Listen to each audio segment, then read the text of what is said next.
예, 안녕하십니까. 일렉트릭 아이디어 TV 권반장입니다. 지난밤 잘들 보내셨나요? 저도 지난밤에는 이제 사용점 검사가 좀 끝나서 이제 좀 모처럼 좀 일찍 오는 날이었었어요. 그래서 일찍 와서도 평상시보다 1시간 좀 늦게 퇴근했습니다. 그리고 와서 이제 조금 공부하고 한 1시간 반 정도 집에서 공부를 했어요. 저희 집에는 우리 아들이랑 제가 이제 공부하는 방을 만들어 놨어요. 그래서 이제 독서실을 못 가는 상황이 되면 집에 방에서 이제 공부를 해요. 그 가장 편한 자세로. 그리고 도서관 가서는 또 열심히 하죠. 저 집에서 하고, 그리고 좀 일찍 잤어요. 일찍 잤는데 제가 좀 불면증이 있거든요. 좀 불면증이 있는데 이게 잠 잘 자는 게 사실 소원입니다. 그래서 잠을 잘 자는 사람들 보면 부러워요. 여러분들도 너무 이렇게 스트레스 받지 말고 이렇게 잘 적에는 푹 자야 돼요. 그래야지 머리 회전도 빠르고 좋거든요. 오늘은 현장에서 이제 쓰이는 이제 덕트뱅크에 대해서 좀 말씀을 드리려고 해요. 덕트뱅크, 해외에서는 이제 덕트뱅크라고 하고 국내에서는 EDB, 그래서 일렉트릭 덕트뱅크라고 합니다. 그래서 덕트뱅크는 실제 그냥 그 콘크리트 인케이스의 안에 파이프가 뭐 3개든 2개든 1개든 아니면 뭐 6개든 해갖고 이렇게 박혀서서 이게 지중 그 땅 밑으로 깔려있는 관을 생각하시면 돼요. 그러니까 그냥 그 파이프를 묻어 놓으면은 자중에 의해서 파이프가 찌그러질 수 있기 때문에 그거를 보호하기 위해서 콘크리트를 인케이스 했다고 생각하시면 돼요. 그럼 왜 이 일렉트릭 덕트뱅크 또는 덕트뱅크를 사용을 하냐? 실제 이제 플랜트의 메인 그 도로 이런데 이제 지나가는 일이 있어요. 횡단 구간이나 아니면 우리가 이제 전기설비 기술규진에 말하는 자중이 이제 도로나 자중이 적용하는 구간 1.2m 이상 이제 파이프를 묶게 돼 있잖아요. 그런 구간이 확보되기가 어려운 곳이 있어요. 어려운 곳이 있는데 그런 구간에 일렉트릭 덕트뱅크를 이제 씁니다. 이제 크로스 에어리어, 그러니까 도로가 크로스 되거나 그 다음에 지작물에 의해서 그 1.2m 이상을 확보하지 못했을 적에, 이럴 적에 이제 사용을 하게 되는 겁니다. 실제 국내에서도 사용을 하고 있고요.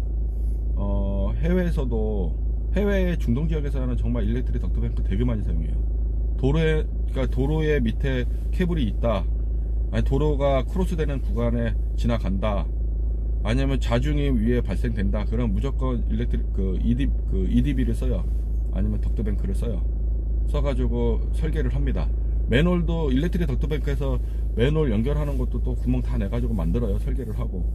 그래서 일렉트릭 덕트뱅크가 이제 뭐 만드는 거야 사실은 좀 쉬워요.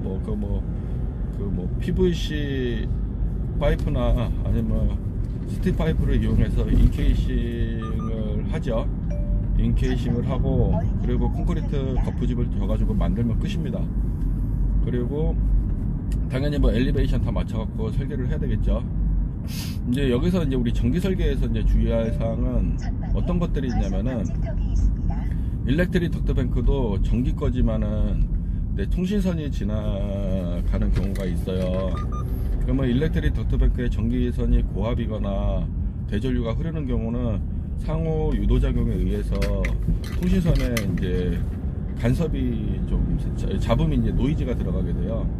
그렇기 때문에 그런 설계를 할 적에는 좀 그런 것도 좀 주의를 해서 설계를 좀 하셔야 되고요. 그 다음에 두 번째는, 제가 일렉트릭 덕트뱅크를 설계를 하고 나니까는 이게 이런 문제가 있더라고요. 이게 이제 그 일렉트릭 덕트뱅크는 파운데이션 공사할 때 빠른 인포메이션을 좀 줘야 되는 상황이에요. 그러다 보니까는 케이블 스케줄이나 벤다의 그 기자재가 확정이 되지 않는 상태에서 그러니까 템포러리 값을 좀 적용을 해서 이제 설계를 하게 돼요. 그러다 보니까 나중에 케이블이 이제 관이 이제 그 일렉트릭 덕트뱅크에 이제 그 그 파이프 관들이 묶여져서 그 안으로 케이블이 지나가려고 하잖아요. 실제 이제 케이블에 내 관이 작아가지고 케이블을 다 못 넣는 경우가 생깁니다. 그럴 경우 상당히 난감하죠. 다시 이제 뽀개고 다시 이렇게 만들 수 있는 시간적 여유가 있는 게 아니거든요. 일렉트릭 더트백은 길고 크고 뭐 작은 구간도 물론 있지만은 이걸 다시 백필을 해서 페이빙을 한 상태에서 도로를 다 깔은 상태에서 다시 깐다는 것 자체는 불가능합니다. 그렇기 때문에 제가 이제 좀 이게 팁을 드리자면은, 저라면은, 제가 이제 설계자라면은 이제 그런 설계를 하시는 분이 생긴다면은 저는 좀 파이프의 사이즈를 좀 키워서 이제 좀 설계를 해야 될 것 같아요. 정값이 이제 부정확하다 하면은 이제 백필이나 페이빙을 그쪽을 좀 느끼하게 이제 어레인지를 하셔야 돼요. 실제 이제 이런 상황 때문에 못한다고 얘기를 하고, 저는 처음에 할 적에 그냥 뭐 다른 공정 맞춰준다고 했다가 결론은 욕만 제가 먹게 되죠. 그래서 전기 설계하시는 분들은 어차피 인포메이션은 이제 11쪽에 이제 토목 쪽에 주면은 그거를 이제 만들어줘요, 그대로. 그렇기 때문에 여러분들께서 인포메이션 줄 적에 어차피 처음 백필 해가지고 페이빙 해갖고 잘못해서 까는 것보다는 차라리 크게 만들어 놓고 공사비가 좀 많이 들어가는 게 그나마 그때 들어가는 게 더 이제 세이빙이 된다는 거죠. 뭐 얼마나 들어가겠어요, 그게, 그죠? 그래서 여러분들께서 그런 점 좀 알고 좀 이렇게 설계나 시공을 좀 하셨으면 좋겠고, 시공을 하시는 분들도 한번 설계 쪽에 이제 이 값이 이렇게 하면 되냐 정도와, 그 다음에 이제 백필을 할 건데 변경사항이 있냐 정도는 좀 알려주시면 좋겠죠.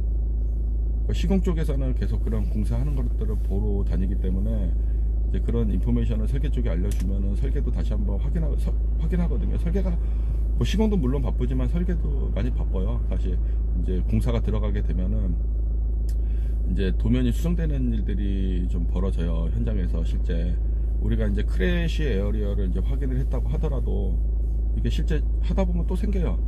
사람이 그렇게 많은 사람들이 같이 보고 디자인 리뷰를 하고 크래시 포인트를 각 공정별로 체크를 한다고 하더라도 또 생깁니다, 이상하게.